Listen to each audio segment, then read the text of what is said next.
जल्दी ही बुखार से मर जाता है। उसका एक बेटा होता है, मजदूरी करके अपना जीवन यापन करती है, बेटे के सहारे जीती है, लेकिन बेटे को भी एक दिन बहुत तेज बुखार हो जाता है, उसके पास खाने को दाने नहीं होते। वो शहर में उसका इलाज कराने जाती है, लेकिन वहां डॉक्टर बिना फीस के इलाज करने से मना कर देता है।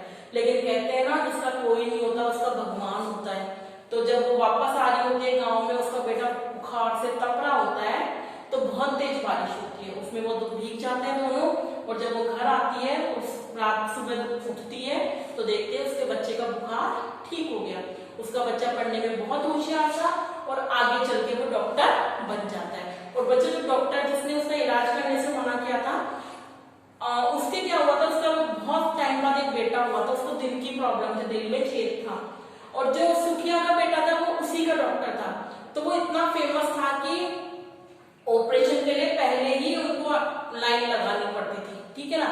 तो वो जिस डॉक्टर ने उसका इलाज करने से मना किया था, उसके पास जाता है, रिक्वेस्ट करता है, वो उसकी फीस लेता है, लेकिन वो गरीबों से फीस नहीं लेता और उस डॉक्टर को फीस वापस करता है कि आप तो बहुत गरीब हैं, आप धन से नहीं मन से गरीब हैं, आपने एक बार जिस बच्चे का इलाज करने से मना किया था मैं वही। तो इस पाठ से हमें एक शिक्षा यही मिलती है कि अगर हमारा लक्ष्य सही हो तो हम अपनी मंजिल को प्राप्त कर सकते हैं और हमें सामने वाले की परिस्थितियां देखकर उसकी मदद जरूर करनी चाहिए। चलो बोलो। नाम तो उसका सुखिया था, पर जीवन में सुख तो उसकी शायद कभी भेंट ही नहीं हुई, मतलब कभी मिली नहीं। अगर कोई उसके नाम जीवन से मेल कर, तो वह कहता दुखिया। सुखिया का जन्म एक गरीब परिवार में हुआ था। बचपन में ही सुखिया को अपने माता पिता को सदा के लिए अलविदा कहना पड़ा, मतलब बचपन में उसके माता पिता मर गए थे। सुखिया इस निर्मम संसार में अकेली रह गई। बचपन में ही मेहनत मजदूरी करके उसने अपना गुजारा किया। जवान हुई तो अपने दामन को कभी मैला नहीं होने दिया, मतलब उसने कोई गलत काम नहीं किया। स्वाभिमान पर कभी कभी आंच नहीं आने दी। दुनिया ने उसे घमंडी कहा तो उसने परवाह नहीं की। उसकी तनहाली पर कभी कोई रोई नहीं। दूसरों के सुख उसकी ईर्ष्या का कारण नहीं बने। कोई लोभ लालच उसे अपने रास्ते में नहीं डिगा पाया। अपने जैसे विचारों के नवयुवक से उसने विवाह कर लिया। उसे लगा उसके दुखों का अंत हो गया। 2 बरस बाद एक बेटे का मुंह देखकर सुखिया फूली न समाई। उसके बेटे का नाम रखा आनंद। यह यत्न से वह बेटे को पालने लगी। आनंद क्या जन्मा, उसके छोटे से परिवार में आनंद की गंगा बह गई। परंतु दुर्भाग्य ने अब भी उसका पीछा न छोड़ा। उसका बेटा 2 बरस का था, उसके सिर से पति का साया उठ गया। डेंगू के जानलेवा बीमारी में उसका पति चल बसा। फूट फूट कर रोए, कोई लाख रोए लाख चिल्लाए, जाने वाला वापस नहीं आता।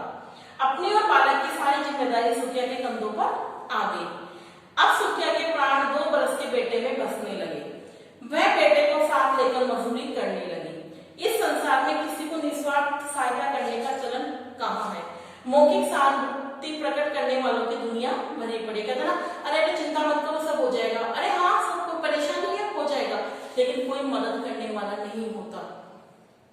नई नई सलाह देने वालों की भी कमी नहीं है। बहुत लोगों ने उसे चिकनी चुपड़ी बातें करी, फिर उसे घर बसा लेने की सलाह दी। मतलब कई लोगों ने कहा तुम दूसरी शादी कर लो, पर कोई उसे अपने दृढ़ निश्चय से नहीं डिगा पाया। जब भी ऐसी बात आती है, मैं हमेशा यही उत्तर देती, नहीं मैं ब्याह नहीं करूंगी, मतलब शादी नहीं करूंगी, भले ही मुझे कड़ी मेहनत करनी पड़े, अपने बेटे को काबिल बनाऊंगी, मुझे भगवान के सिवा किसी और के सहारे की जरूरत नहीं है। आनंद सुंदर ही नहीं, सुशील और होनहार भी था। अध्यापक उसकी प्रशंसा करते न थकते थे। वे अक्सर कहते थे कि गरीब विधवा सुखिया का बेटा कितना सुंदर है, कितना सुशील और होनहार है, ईश्वर की लीला है, कीचड़ में खिला कमल कितना खूबसूरत होता है। जेठ आषाढ़ के दिन थे, भीषण गर्मी पड़ रही थी, गर्म तवे की तरह धरती तप रही थी, पर वर्षा का दूर दूर तक नामो निशान नहीं था। ऐसे में बुखार महामारी का रूप फैला। घर घर में कई बीमार पड़े। सुखिया एक दिन मजदूरी करके लौटी तो बेहाल थी, शरीर तप रहा था। उस दिन में बड़ी मुश्किल से अपने घर आ पाई। पड़ोस के दयालु स्त्रियों से जंगली घास फूस का काढ़ा बनाकर पीने की सलाह दी। उसने कोई आराम न मिला, शरीर टूट रहा था, फिर भी उसे मजदूरी के लिए घर का काम करना, मजबूरी में घर का काम करना पड़ा। वह अपने बालक के खातिर कई दिनों तक तेज बुखार में भी काम करने जाती रही, लेकिन 4-5 दिन बाद एक दिन उसकी हिम्मत ने जवाब दे दिया। 3-4 दिन मजदूरी करने नहीं जा सकी। बिना करे धरे खाने को मिल जाए, यह मजदूरी का भाग्य था, क्योंकि मजदूरों को या फिर कोई को बच्चों बिना मेहनत के खाने को नहीं मिलता। अब उसके पास घर तवा सुस्ताने की नौबत आने लगी। किसी के आगे हाथ फैलाना सुखिया ने नहीं सीखा था, पर वह पापी पेट किसी भी कंगाली का कब लिहाज करता है। गरीब कंगाली मजदूरों की इस बस्ती में हर किसी को बेबसी और बेबसी और भूखमरी की ऐसी कहानी थी। एक भूखा दूसरे भूखे की क्या सहायता करे, मतलब वहां सब लोग गरीब ही थे, तब कोई मदद भी करना चाहे तो कैसे करे। भगवान सुखिया की कठिन परीक्षा ले रहा था। वह खुद भूखी रहती और अपने मुंगा को और अपने लाडले को खिलाकर संतुष्ट हो जाती। उसी अपने को थामे वह किसी तरह जी रही थी, किंतु तभी उसकी सबसे कठिन परीक्षा की घड़ी आ गई। सवेरे सोकर उठे तो उसे लगा उसके बेटे का चेहरा तमतमा रहा है। अनिष्ट की आशंका के कारण कांपते हृदय से उसे छूकर देखा तो उसका शरीर गर्म पट्टी की तरह तपता हुआ मिला। उसके पास उस समय फूटी कोड़ी नहीं थी, मतलब बिल्कुल भी पैसा नहीं था। 2 हफ्तों के बुखार ने उसका शरीर जर्जर बना दिया था, मतलब बिल्कुल कमजोर बना दिया था। वह तुक और बेबसी कैन दोनों हाथों में अपना सिर पकड़कर बैठ गई, लेकिन कठिन परिस्थिति में हार मान जाना उसने सीखा नहीं था। वह हार कर बैठी नहीं और एक वज्र संकल्प मन में लिए उठ खड़ी, मतलब एक संकल्प लिया और खड़ी हुई। नहीं, मैं अपने लाडले को जंगली घास फूस के कांटे के सहारे हरगिज न छोड़ेगी। वह कर्ज लेगी, मजदूरी करके कर्ज का पैसा चुकाएगी। कैसे भी उसे अपने लाडले का इलाज शहर के बड़े डॉक्टर से कराना है, उसे जल्दी से जल्दी ठीक कराना है। उसने सुना था कि शहर में सबसे बड़े चिकित्सक डॉक्टर प्रसाद मरीज देखने की फीस 100 रुपए, मतलब 100 रुपए। उसे सोचा दवाई भी महंगी होंगी, उसने 100 रुपए क्या कम खर्च आएगा। उसे लाडले की कमजोरी दूर करने के लिए 50 रुपए के फल भी लाने होंगे, 250 रुपए कम से कम चाहिए। उसे जर्जर शरीर में जाने कहाँ अनुभव शक्ति आ गई। वह चौपड़ी से चौपड़ी दौड़ी, किंतु 250 रुपए दूर 10 रुपए भी नहीं जुटा पाई। निराश होकर उसने सोचा कोई बात नहीं, शहर के इतने बड़े डॉक्टर हैं, एक बेबस गरीब विधवा के बेटे को उधार दवा नहीं देंगे। मैं मेहनत मजदूरी करके उनको नई पाई चुका दूंगी। मुझे किसी का उधार थोड़े ही रखना है।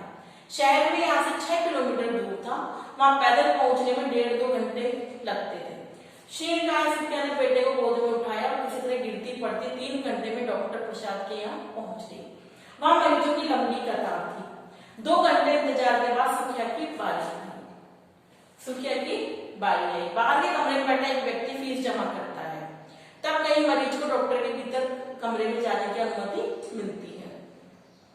फीस जमा कराने की बात आई, उस व्यक्ति ने सुखिया से कहा, बाबूजी मेरे बेटे को तेज बुखार है, इस समय मेरे पास फूटी कोड़ी नहीं है, मैं हाथ जोड़ती हूँ, मेरे बेटे को दवा दिला दीजिए। फीस और दवा के पैसे मजदूरी करके चुका दूंगी, मैं आपका ये एहसान जिंदगी भर नहीं भूलूंगी। लेकिन फीस जमा करने वाले व्यक्ति पर कोई असर नहीं हुआ। सुखिया ने उसके पैर पकड़े तो वह सबसे अंत में डॉक्टर से पूछने को राजी हो गया। 3 बजने को आए तब मरीजों की भीड़ छटी। सुखिया उसका बेटा बुखार, भूख और प्यास के मारे बेहाल थे। सुखिया के लिए लंबी प्रतीक्षा बड़ी कष्टदायक थी। फीस जमा करने वाले व्यक्ति दिन भर की रकम एक बड़े थैले में भरकर डॉक्टर के कमरे में जाने वाला था। तभी सुखिया के करुणामय स्वर में उस व्यक्ति से कहा, बाबूजी। उस व्यक्ति ने से कुछ दया आई, सुखिया से बोला, अच्छा ठहरो, डॉक्टर साहब से पूछता हूँ। यह कहकर वो डॉक्टर के कमरे में चला गया। सुखिया को बाहर खड़े खड़े पल में भारी लग रहा था। उसे लगा कंपाउंडर भीतर बहुत देर हो गई, कहीं ऐसा ना हो कि डॉक्टर उठ जाए। वह आशंका उसे चिक के बाहर से पुकारा, बाबूजी, परंतु भीतर से कोई उत्तर नहीं मिला। उसने साहस करके जोर से पुकारा, बाबूजी। उसकी यह पुकार भी सुनने में हो गई। अब उसे विश्वास हो गया कि डॉक्टर उसके बेटे को देखे बिना ही उठकर पीछे के दरवाजे से निकल गए। उसके धैर्य का बांध टूट गया।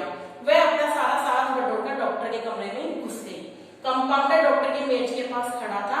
डॉक्टर प्रसाद दिन भर की कमाई के नोटों की भारी भरकम गड्डियां संभालने में व्यस्त थे। अचानक फटे हाथ सुखिया को बालक के साथ भीतर आते डॉक्टर अपने कंपाउंडर को डांटते हुए बोला, अरे ये भिखारन अंदर कैसे घुस आई, निकालो उसे। कंपाउंडर ने उसे बाहर धकेलते हुए कठोर स्वर में कहा, चलो बाहर यहाँ से। वह सुखिया चट्टान की तरह अड़ी रही। वह हाथ जोड़कर डॉक्टर से बोली, मैं भिखारी नहीं हूँ डॉक्टर साहब, मैंने जिंदगी भर मजदूरी करके गुजारा किया है, कभी भीख नहीं मांगी। मेरे बेटे को तेज बुखार है, इसे दवा देकर बचा दीजिए। डॉक्टर साहब मैं आपकी कोड़ी कोड़ी कर्ज चुका दूंगी। डॉक्टर प्रसाद पर जैसे शैतान सवार था। गुस्से में आग बबूला होकर अपने शब्दों को ओठों में चबाते हुए, मतलब मुंह में चबाते हुए बोले, भिखारी नहीं हूं, कभी भीख नहीं मांगी, दवा दे दीजिए, कोड़ी कोड़ी चुका दूंगी। निराश सुखिया डॉक्टर प्रसाद के पैरों में गिर पड़ी। उसे दोनों हाथों से डॉक्टर के पैर पकड़ लिए, अत्यंत करुण स्वर में गिड़गिड़ाई, मेरे लाल को बचा लीजिए। डॉक्टर साहब मैं आपका एहसान जिंदगी भर नहीं भूलूंगी। लेकिन सुखिया की करण पुकार बहरे कानों पर पड़ी। पत्थर बने डॉक्टर ने अत्यंत निर्ममतापूर्वक कहा, तुम जानती नहीं मरीज देखने की मेरी फीस 100 रुपए है, यहाँ आने से पहले अपनी जेब तो देख ली होती। तुम जैसे लोगों के लिए सरकारी अस्पताल खुले हैं, वहां जाओ। यह कहकर डॉक्टर प्रसाद मेज पर से नोटों की गड्डी समेटी और झटके के साथ बाहर चले गए। बेबस सुखिया डॉक्टर साहब की पुकार डॉक्टर की स्टार्ट होती हुई कार की गुरबाहट में खो गई। किसी तरह पूछती पूछती सरकारी अस्पताल पहुंची। उस समय शाम के 4 बजे थे। वहां पूछा तो उत्तर मिला, मरीज दिखाना है तो कल सवेरे 9 बजे आना। वह निराश हो गई। अब बस्ती लौटने के सिवा कोई चारा नहीं था। उसने निश्चय किया बस्ती में पहुंचकर घास फूस का काढ़ा अपने बेटे को पिलाएगी। कौन लोग सभी डॉक्टरों के इलाज से ठीक होते हैं। डॉक्टर प्रसाद के व्यवहार को याद करके सुखिया का मन क्रोध और घृणा से भर गया। वह अपनी बस्ती के लिए वापस चली तो आसमान के बादल घिरने लगे। वह तेज कदमों से लौटने लगी। उसे डर था कि उसका बेटा बारिश में ना भीग जाए। आधा रास्ता पार हुआ, बादल बरसने लगे। दूर दूर तक कोई मकान न था जहाँ कुछ देर वह रुक सके।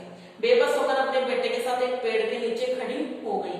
वर्षा तेज हुई, जो पेड़ में पानी टपकने लगा। माँ बेटे दोनों तर हो गए, मतलब भीग गए। अब पेड़ के नीचे खड़े रहने से कोई लाभ न था। रात को जाने का भी भय था। वर्षा में भीगते हुए दोनों माँ बेटे जैसे तैसे गिरते पड़ते अपनी झोंपड़ी तक पहुंचे। बेटे को सूखे कपड़े पहनाकर सुखिया देसी काढ़ा पकाकर लाई। माँ को काढ़ा लाते देखकर आनंद खिलखिला उठा। बोला, इधर माँ के प्यारे प्यारे हाथों का बना काढ़ा आया, उधर मेरा बुखार डर कर भाग गया। बेटे को हंसता देखकर सुखिया को कुछ शांति मिली। काढ़ा एक जब रखे उसने बेटे का बदन छू कर देखा। उसे बड़ा आश्चर्य हुआ। तपन यानी कि जो बुखार था वो एकदम गायब था। हे भगवान तू कितना दयालु है, कहती हुई सुखिया ने बेटे को काढ़ा पिलाया। आनंद बोला, मास्टर जी कहते हैं तेज बुखार में ठंडे पानी की पट्टियां शरीर पे रखने से बुखार उतर जाता है। तुमने मेरे शरीर पे पट्टी नहीं रखी तो भगवान ने मुझे ठंडे पानी से नहला दिया और बुखार गायब। बुरे दिन सदा नहीं रहते। इधर बेटा ठीक हुआ, उधर सुखिया भी स्वस्थ होती गई। हल्की हल्की फुल्की मजदूरी, फिर ठीक होकर पहले की तरह कठोर परिश्रम करने लगी। आनंद की योग्यता शुक्ल पक्ष की चांद की तरह दिन रात चुगनी बढ़ती गई। कुछ वर्ष बाद सुखिया अपने बेटे के साथ अज्ञात स्थान पर चली गई, मतलब उन सबको छोड़कर चली गई। बस्ती वाले भी इसको भूल गए। आज स्वार्थी युग में किसी गरीब की खोज खबर रखने की फुर्सत किसे है। और फिर स्वार्थी लोग यह भी सोचते हैं किसी गरीब के किसी लाभ क्या हो सकता है जो उसकी खबर रखे। आइए अब डॉक्टर प्रसाद की खबर लेते हैं। प्रसाद याद है जिसने इलाज करने से मना कर दिया था? बिल्कुल। समय बीतने पर कई डॉक्टरों ने शहर में दुकानें खोली, लेकिन धन और नाम के मामले में डॉक्टर प्रसाद के पास भी नहीं पहुंच पाए। उनके पास कई कारें थी, कई कोठियां थी, लाखों रुपए मासिक आमदनी थी। उन्हें संसार के सब सुख प्राप्त थे, किंतु दुख था तो केवल यही कि विवाह के 15 वर्ष बाद भी कोई संतान नहीं थी। डॉक्टर और उनकी पत्नी इस बारे में चिंतित रहते थे। डॉक्टर प्रसाद के बाद उनकी करोड़ों की संपत्ति का उत्तराधिकारी कौन होगा, इस बारे में लोग तरह तरह की अटकलें लगाने लगे। विवाह के ठीक 18 वर्ष बाद डॉक्टर प्रसाद की पत्नी ने पुत्र को जन्म दिया। परिवार में खुशियां छाई। मित्रों और शुभचिंतकों ने डॉक्टर दंपति को पुत्र प्राप्ति पर बधाई दी। लंबे समय तक दावतों और पार्टियों का दौर चलता रहा। प्रकृति का नियम बड़ा विचित्र है, जिसकी जितनी अधिक चाहत उससे उतनी अधिक आपदाएं। जंगल में वृक्ष, लता, पशु पक्षी स्वस्थ और आनंद रहते हैं, जबकि उनकी देखभाल करने वाला कोई माली, डॉक्टर या वैद्य नहीं होता। गरीब के बच्चे अभाव में पलकर भी हट्टे कट्टे रहते हैं। अमीरों के बालक सब सुविधा पाकर भी ठीक नहीं रहते। पूरी देखरेख करने में भी डॉक्टर प्रसाद का बेटा दुबला पतला ही रहा। आए दिन बीमारियों से घेरे रहती थी। जैसे जैसे समय बीतता गया वह अधिक दुर्बल होता गया। कुछ वर्ष बाद बच्चे को जो बीमारी के आती उसे सुनकर डॉक्टर दंपति विचलित हो गए। पता चला उसके हृदय में छेद है, जो किसी दवा से ठीक नहीं होगा। उसका एकमात्र इलाज है ऑपरेशन। उन दिनों शहर में हृदय के ऑपरेशन डॉक्टर प्रकाश, अब बच्चों पता है डॉक्टर प्रकाश कौन है? ये वही आनंद डॉक्टर बन गया। प्रसिद्धि दूर दूर तक फैली हुई थी, जगह जगह में हृदय रोगियों की लंबी कतार डॉक्टर प्रकाश के यहाँ रहती थी। नाम लिखाने के कई महीने बाद ऑपरेशन का नंबर आता था। डॉक्टर प्रसाद के पास असीमित धन था, उसका विश्वास था वे धन के बदले चाहे तो कोई भी काम करवा सकता है। डॉक्टर प्रकाश के यहाँ दुगनी फीस देकर जल्दी ऑपरेशन की तिथि लेनी चाहिए, लेकिन डॉक्टर प्रकाश ने किसी का कर्म काटकर ऑपरेशन की तिथि देने में असमर्थता व्यक्त की। डॉक्टर प्रकाश आदर्शवादी शल्य चिकित्सक थे, मतलब डॉक्टर थे। उनके यहाँ अमीरों की अच्छी फीस देनी पड़ती थी, लेकिन गरीबों का निश्चित तारीख पे मुफ्त ऑपरेशन और इलाज होता था। मतलब अमीरों से तो फीस देते थे, लेकिन जो गरीब थे उनका इलाज मुफ्त में करते थे। यहाँ तक कि गरीबों को दवा का खर्चा भी नहीं देना पड़ता था। डॉक्टर प्रसाद को नियमनुसार बच्चे के ऑपरेशन के 4 महीने बाद तारीख मिल गई। न सिफारिश काम आ सकी न ही धन। लंबी प्रतीक्षा के बाद निश्चित तिथि को डॉक्टर प्रसाद के बेटे का हृदय का ऑपरेशन डॉक्टर प्रकाश ने किया। डॉक्टर प्रकाश कौन है? आनंदी डॉक्टर आनंद प्रकाश है, ठीक है। ऑपरेशन एकदम सफल रहा, 1-1.5 महीने में लड़का स्वस्थ हो गया। शाम के 5 बजे थे। डॉक्टर प्रसाद खुश होकर 3 बड़ी डलियों में फल, मिठाई, मेवे सजाकर डॉक्टर प्रकाश के भेंट में धन्यवाद देने के लिए उनके घर पे पहुंचे। बगीचे में एक अधेड़ महिला काम कर रही थी। पास ही साधारण कुर्ता पजामा पहने एक अन्य युवक भी बाग में काम कर रहा था। डॉक्टर प्रसाद ने गाड़ी से उतरकर महिला से कहा, ए मालिक, डॉक्टर साहब से बोलो डॉक्टर प्रसाद मिलने आए हैं। महिला क्षण भर के लिए खिड़की, फिर डॉक्टर प्रसाद को लॉन में बिछी कुर्सी पर बैठने के लिए कहकर भीतर चली गई। 15-20 मिनट बाद डॉक्टर प्रकाश बाहर आए। शिष्टाचार के दौरान डॉक्टर प्रसाद की भेंट विनम्रता पूर्वक अस्वीकार करते हुए कहा, क्षमा करें, मैं कोई भेंट स्वीकार नहीं करता। यह मेरे नियम और सिद्धांत की बात है, इसे महसूस न करें। मुझे खुशी है आपका बेटा ठीक हो गया, आप मेरे घर पधारे, धन्यवाद, लेकिन एक छोटी सी भेंट मेरी ओर से आपको जरूर स्वीकार करनी होगी। डॉक्टर प्रकाश ने यह कहकर एक लिफाफा डॉक्टर प्रसाद को दिया। डॉक्टर प्रसाद मन ही मन डॉक्टर प्रकाश की सज्जनता पर प्रशंसा करते हुए अपने घर लौट आए। डॉक्टर प्रसाद ने घर पहुंचकर अपनी पत्नी के सामने डॉक्टर प्रकाश का दिया हुआ लिफाफा खोलकर उसे देखकर वो सन्न रह गए। उन्होंने ऑपरेशन की फीस वापस कर दी थी, सब वापस कर दी थी। लिफाफे में कागज पे लिखा हुआ था, छोटा सा पत्र था, उसमें लिखा था, डॉक्टर प्रसाद, आप जानते हैं मैं गरीबों से फीस नहीं लेता। आपसे बड़ा गरीब तो इस दुनिया में भला कौन होगा। सोने चांदी भले ही आपके भंडार बने, पर दया, करुणा और सहानुभूति जैसे गुण आपके पास नहीं है। सचमुच ये गुण ही तो है मनुष्य की सच्ची संपत्ति। आपको याद दिलाता हूँ, 20 वर्ष पहले आपने मेरा इलाज करने से मना कर दिया था, सिर्फ इसलिए कि मेरी मजदूर माँ के पास आपकी तिजोरी भरने की फीस नहीं थी। आपने जिसे मालिक समझा वह मेरी पूज्य माता जी थी। मैंने अपना फर्ज निभाया, अपनी माँ के आदेश पर मैं आपकी दी हुई फीस लौटा रहा हूँ। आशा है इससे आपकी गरीबी मिटाने में सहायता मिलेगी। आपका आनंद प्रकाश। पढ़कर डॉक्टर प्रसाद दोनों हाथों में अपना सिर पकड़कर बैठ गए। अच्छी थी ना बच्चों कहानी कि आप देखो, आनंद ने मेहनत करी, वो डॉक्टर बन गया। अगर सुखिया उसका हार मान लेती या वो नहीं, अब उसका दृढ़ निश्चय नहीं होता तो क्या वो डॉक्टर बन पाता? नहीं बन। इधर डॉक्टर प्रसाद, उनके पास सब होने के बाद भी उनके मन में दया भाव नहीं था। तो बच्चे इस पाठ से हमें 2 शिक्षा मिलती है। तो हमें सबके लिए दया रखनी चाहिए। अगर हमारे से किसी की हेल्प हो सकती है तो ज्यादा से ज्यादा हमें उसकी हेल्प करनी चाहिए, ठीक है। दूसरा, हमें अपने लक्ष्य को ध्यान रखना चाहिए कि हमें क्या बनना है, ठीक है, और उसके लिए मेहनत करनी चाहिए। आज आपको इसके शब्दार्थ करने बेटा, ठीक है। Thank you.